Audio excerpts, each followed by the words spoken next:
My son's camera monitor alerted in the middle of the night. I checked it and saw my wife and son sitting on the bed. They weren't my wife and son. I'm a nurse and I currently work nights. It's a total drag, but I'm hopeful I can go to days soon since some coworkers are planning retirements. I should have known something was up with my coworkers when one of them got exposed for eating out their own sibling. Anyway, I was working one night when just after 3 a.m. my son's monitor alerted me to sound and movement. No big deal at all. He probably coughed loudly or sneezed or something. He's 3 now, so he generally sleeps all night. I bring it up on my phone and I see him and my wife sitting on the bed. Again, no big deal. He might have cried out or gotten scared or something. I was about to close the app when I noticed they were acting strange, almost creepy. And when I say almost creepy, I mean creepy as balls. They were sitting on the bed together, both of them just staring up at the camera with blank, emotionless stares.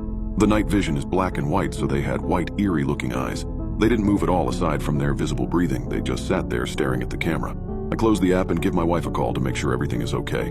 I never get to call home on lunch, so in a way this is kind of nice to get to talk to my family while at work. It rings a couple times before she answers with a very groggy, "Hello?" It was like she was dead asleep when I called and she looked wide awake when on the camera. "Hey, you guys okay?" "Huh? Yeah. Buddy, my son's nickname, came in like 15 minutes ago. Seemed scared, so I said he could sleep with Mama. I'm confused here since I saw them in his room a minute ago. Literally 60 seconds had passed since I closed the app and made the call. Wait, so you guys are in bed?" "Yeah, I fell back asleep right away. Everything okay? Everybody keeps waking me up." She's kind of annoyed. "Hang on a sec." I put her on speaker and bring up the app, hoping I don't see it. When the app loads, I get that pang of intense nervousness in my stomach that I haven't had in a long time, since I was a kid in school and realized while I was eating breakfast a paper or something was due that day, and I hadn't done it. My heart leaps into my throat. My wife and son are sitting on his bed looking up at the camera, same emotionless stares. "Hello? You guys are in bed, right?" "Yeah, we're trying to sleep." "Well, I'm looking at his camera and I see you two sitting on his bed." "Huh? No, we're in our bed." "I know that's what you mean, but I'm looking at his bed and you two are in there." "Hang on," she says. She's quiet for a sec while she brings up the camera on her phone. I hear this guttural, terrified gasp, like she had sucked all the air in the room into her lungs, filling them to capacity. I don't hear this kind of gasp from my wife often, usually only when she's truly afraid, like during a jump scare in a movie, or one time when we turned her back on our son for literally a second and he was down by the mailbox inches from the road. I hear rustling of sheets and the line goes dead. Of course, now I'm absolutely terrified myself, so I immediately call back. It goes to voicemail, so I call again. I call again and again with no answer. Finally, after about 4 minutes, she calls me. I tell you that 4 minutes felt like 40 years. "Hey, what's happening?" I ask. She's absolutely hysterical and crying. I can't understand a word she says. "Stop. Slow down for just a second," I say. She slows down enough to explain they are in the car and driving to her parents. She looked at the camera, and when she saw what was on it, she got up and grabbed our son and rushed downstairs and out the door. Didn't even close the garage. "Don't worry about it," I said. "I'll drive by when I get off and close it. We live in a generally safe neighborhood, so I'm not too concerned the door is up." "You will not go in there?" she says. "Hell no," I return. "Why are we on the camera?" she asked. "Is it a recording?" "I don't know," I return. "I'm gonna keep watching it and see if there's anything I can tell. Do our code words with Buddy. We have code words because we're nerds. We've seen too many pod people and imposter movies, so we decided a long time ago to make code words with each other to be able to tell if one of us was an imposter. We have a couple code words, but we also have a 3-sentence story we recite together, each saying a different part alternately of each other. I hear her on the phone saying the things we taught our son. He giggles as he says them. He does every time we practice, since he thinks they're a joke and doesn't have any idea of the real meaning. We're both convinced he's our son. My wife then says our part, and I'm convinced she's her. We made up these words as a complete joke to ourselves. I never once in my life ever imagined we'd actually need them.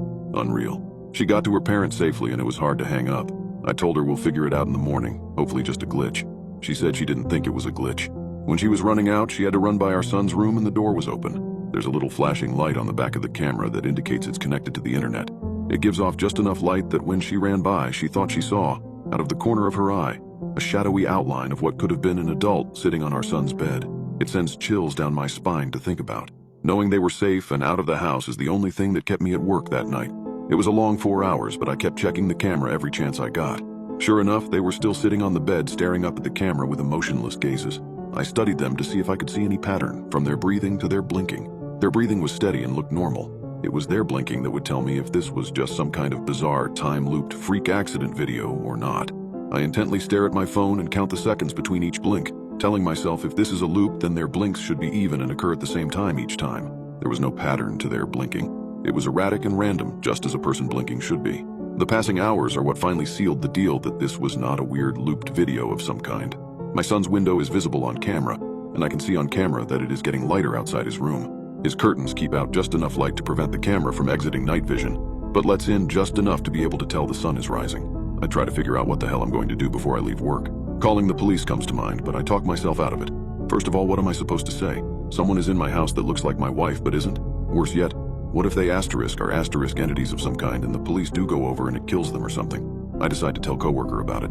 He's a firm believer in the paranormal and might have a suggestion. I show him the video and tell him the story. His initial response of "that's creepy as fuck" doesn't help much, but he says he wants to go over and check it out. He says we both should to see if not my wife will try and act like my wife. I tell him absolutely not, and he says we should at least go to the house even if we don't go in. I agree on that since I wanted to close the garage. We got to my house and walked around the perimeter first. Not sure what we wanted to accomplish by that, but it felt like something we should do. The curtains were all drawn since nobody was there to open them in the morning, so we couldn't see anything. I went to close the garage and suddenly had this overwhelming urge to go inside and investigate. It was like I just had to know what was going on. So in we went. We walked through the kitchen towards the foyer where the stairs are. It's so quiet in our house right now you could hear a feather drop. Forget the pin. We stop at the bottom of the stairs and wait a few seconds. I look at the camera again and they are still sitting there. I've never been so scared in my life. My coworker puts his foot on the first step and I suddenly say stop loudly. "Forget this, we're out of here," I tell him. "Come on." I start making my way back to the kitchen. We hear a loud creak in the floor from upstairs. It's my son's room. He has a very loud, creaky board right in the middle of his floor that's almost impossible not to step on. My wife and are still deciding if we ever want to fix it because it will alert us if he's ever up to no good when he gets older trying to sneak out or something. "Come on, come on, come on," I yell as I motion for him to move his ass. We're out of the house in about 2 seconds. Out on the street, I check my phone. Now only not my son was sitting on the bed, same blank stare. Not my wife was gone. "Holy shit," my coworker says. "That was stupid as fuck of us. Do not tell my wife we went inside. She would be so ungodly mad if she found out what we just did." I use my garage door opener in my car to close the door. Before we leave, I look at the camera again. Not my wife is back on the bed with not my son, both staring blankly up at the camera, blinking every few seconds. That was all about 4 days ago now. Not my wife and not my son are still sitting on the bed staring up at the camera. They haven't moved a millimeter. We obviously haven't gone back to our house. What do we do?